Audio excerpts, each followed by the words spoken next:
सखी, गवना से तो आ गईलू, लेकिन अपना परिवार के बारे में कुछ ना बतावलू। सखी तू हमरे घर के बारे में पूछत हो, ला बताओ थी हमार घर और परिवार कैसन मिलल है। ला सुना जैया से गईली हम हो गवनवा प्यार मिलल हो।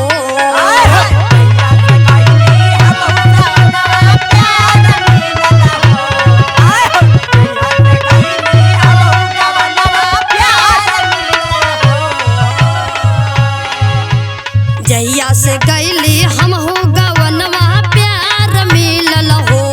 ए सखी घर बरनी माँ,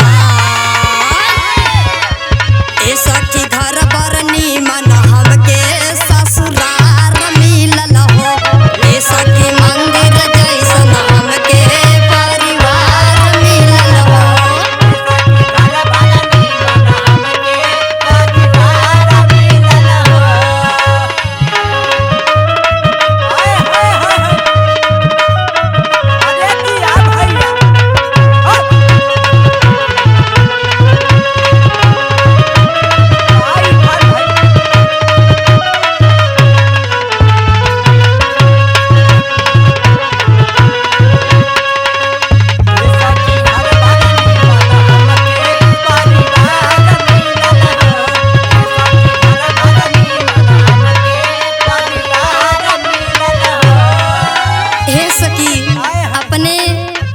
ससुर का हम कितनी बड़ाई करी, जितनी भी करी बहुत कम है। ला सुना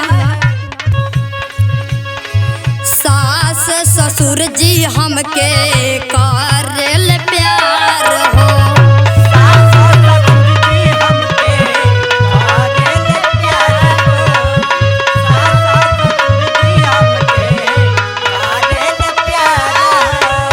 पियवा से रोज मिले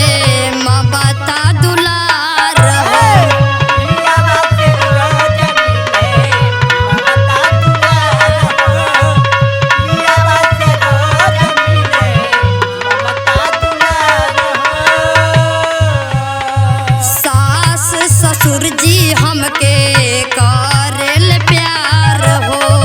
पियवा से रोज मिले ममता दुलार हो। जैसन सोचली खुशियाँ हमें अपार मिलल हो। जैसन सोचली खुशियाँ हमें अपार मिलल हो। ए सखी घर बरनी माँ, ए सखी घर बरनी मन हमके ससुरार मिलल हो। ए सखी मंदिर जैसन हमके परिवार मिलल हो।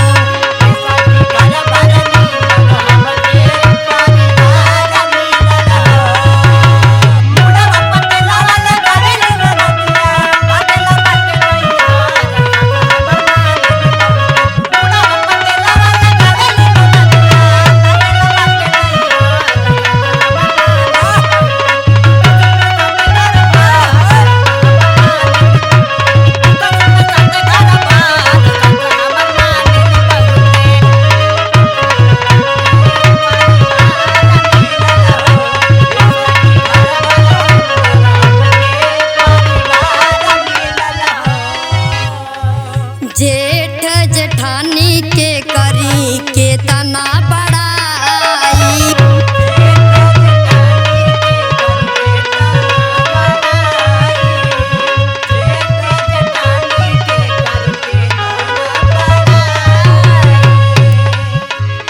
सीमा पिट्टू के लिहल दिल में